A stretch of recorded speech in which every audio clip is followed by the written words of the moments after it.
আল্লাহ নবী রহমতের নবী কয় আজরাইল তার নিজের জানটা কবজ করার সময় এমন জোরে একটা চিৎকার দিবে, জান কবজের কষ্টের সময় আজরাইল আলাইহিস সালাম এমন একটা চিৎকার দিবে, নবী বলেন উম্মতের দল তখন যদি দুনিয়ার মানুষ জীবিত থাকতো আজরাইলের চিৎকার শুনে কলিজা ফাইটা সব মইরা যাইত।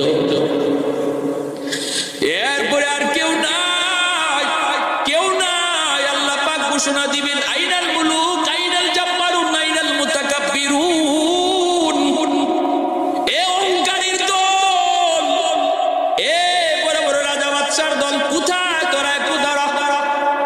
লিমানিল মুলকুল ইয়াউম